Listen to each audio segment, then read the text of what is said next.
Assalamualaikum warahmatullahi wabarakatuh.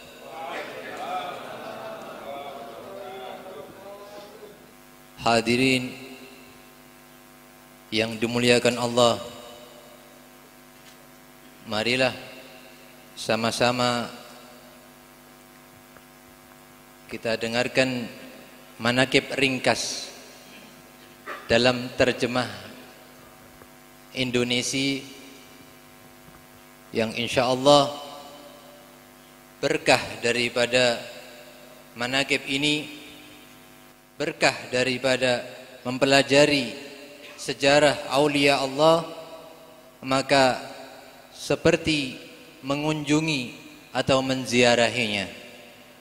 Dan barang siapa mengunjungi atau menziarahi aulia Allah, maka seminimalnya ialah Allah ampuni dosa-dosanya dan Allah jaga, Allah hilangkan hatinya dari kesedihan dan kesempitan, dan insya Allah akan dikumpulkan bersama di akhirat kelak. Amin Allahumma amin. Beliau Al-Habib Hasan bin Saleh bin Idrus bin Abu Bakar bin Hadi bin Sa'id bin Shaykhan bin Alwi bin Abdullah At-Tarisi bin Alwi bin Abu Bakar Al-Jufri bin Muhammad bin Ali bin Muhammad bin Ahmad bin Al-Faqih Al-Muqaddam Muhammad bin Ali bin Muhammad Sahib Birbat Ibn Ali Khaliq Qasam Ibn Alwi bin Muhammad bin Alwi bin Ubaidillah bin Ahmad Al-Muhajir bin Isa Ibn Muhammad bin Ali bin Al-Waraidi Ibn Ja'far As-Sadiq Ibn Muhammad Al-Bagir Ibn Ali Zin Al-Abidin Ibn Husain Ibn Sayyidina Ali karamallahu wajhah Zawjah Fatimah Zahra binti Rasulullah sallallahu alaihi wasallam. Beliau lahir di kota Hawdah tahun 1191 Hijriah.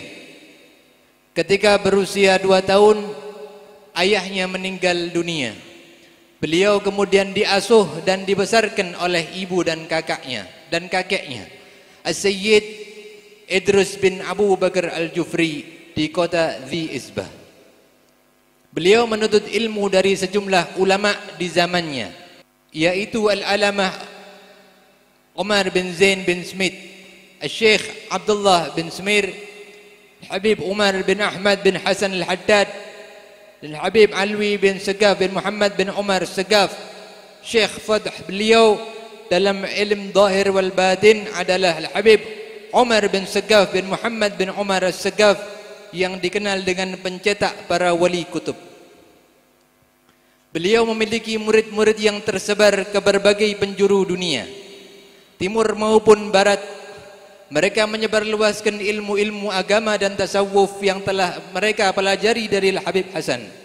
Pernah dikatakan bahwa tidak ada seorang alim, pelajar ataupun sufi di Hadramut yang tidak pernah belajar kepada beliau. Di antara murid beliau adalah Sayyid Hamid bin Umar bin Muhammad bin Segaf As-Segaf dan Sayyid Muhsin bin Alwi bin Segaf As-Segaf. Dan beliau dijuluki Al-Bahar karena kedalaman dan keluasan ilmunya.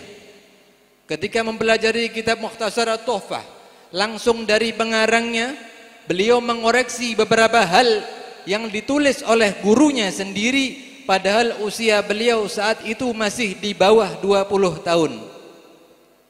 Sewaktu sedang menunaikan ibadah haji, Mufti Zubaid Al-Alama Sayyid Abdurrahman bin Sulaiman Al-Ahdal meminta beliau untuk menulis sebuah risalah yang menjelaskan tentang sifat-sifat salatnya kaum muqarrabin.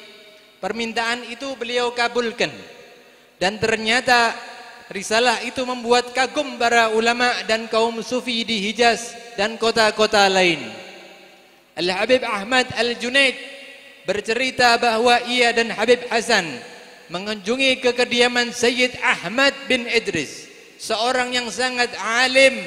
Al-Habib Ahmad Al-Junaid lalu membacakan kitab Ar-Rashafat. Al-Sayyid Ahmad bin Idris pun kemudian menjelaskan bait demi bait dengan mengutip berbagai ayat Quran dan hadis Nabi sallallahu alaihi wasallam.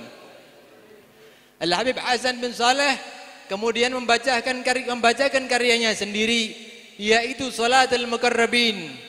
Setelah Salatul Muqarrabin selesai dibacakan, Sayyid Ahmad berkata, andai kata penulis risalah ini masih hidup, maka sepantasnya, sepatutnya perut onta dicambuk agar segera dapat menjumpainya. Waktu itu aku hendak memberitahu bahwa penulis risalah itu adalah orang yang baru saja membacanya, kata Al-Habib Ahmad Al-Junaid. Namun Habib Hasan mencegahku. Mungkin kata salah seorang murid Sayyid Ahmad bin Idris, mungkin penulisnya hanya sekedar menyifatkan, tidak sungguh-sungguh mengalami apa yang ditulisnya. Lalu berkata Sayyid Ahmad bin Idris, diam engkau. Al-ina yarsah bima fihi wadah hanya akan menumpahkan, hanya akan memercikkan isinya, kata Sayyid Ahmad bin Idris. Habib Hasan bin Saleh selalu berpegang teguh kepada sunnah Nabi sallallahu alaihi wasallam dan berusaha meniti jejak para salafnya. Beliau mengamalkan berbagai salat sunnah, as-salat sunnah rawatib maupun salat sunnah lainnya. Mulai dari salat sunnatul wudu, duha 8 rakaat, awabin 20 rakaat, tahajud, dan di sebagian besar waktu malam sampai dengan salat witir 11 rakaat di akhir malam. Semua ini beliau kerjakan dengan tekun siang maupun malam, saat berada di kota maupun ketika bepergian, saat sehat maupun sakit. Sakit tidak pernah mengendurkan semangat ibadah beliau, dan apabila tiba saat ibadah, beliau seakan sembuh dari sakitnya. Namun begitu ibadah selesai dikerjakan, beliau tampak lemah kembali. Beliau selalu mengerjakan salat 5 waktu dengan berjamaah. Beliau biasanya membaca setengah daripada Al-Quran di dalam salat tahajudnya di setiap malam. Kadangkala seluruh Al-Quran beliau khatamkan dalam 1 rakaat. Selama hidupnya beliau tidak pernah meninggalkan puasa Daud, baik di musim panas maupun musim dingin, saat berada di kota maupun saat bepergian, ketika sehat maupun sakit. Beliau seringkali membaca surah Yasin, membaca sebanyak 40 kali dalam satu majelis. Dan dalam 1 atau 2 rakaat, di antara wirid beliau adalah membaca surah Al-Ikhlas sebanyak 90.000 kali dalam 1 rakaat. Dan beliau menunaikan ibadah haji lebih dari 7 kali.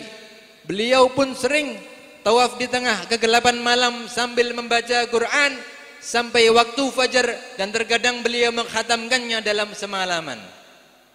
Dan pada waktu duha di hari Rabu 23 Dzulqa'dah 1273 Hijriah, beliau meninggal dunia di Dhi Izbah, lalu dimakamkan dengan makam ibunya di tengah-tengah musola yang terletak di samping rumahnya. Demikian manaqib ringkas dari Sayyidina Imam Al-Habib Hasan bin Saleh Al-Bahar. Mudah-mudahan bertambah kecintaan kita kepada beliau dan bertambah keberkahan kita, berkah daripada beliau. Amin Allahumma amin. Hadihim kul afu minkum. Assalamualaikum warahmatullahi wabarakatuh.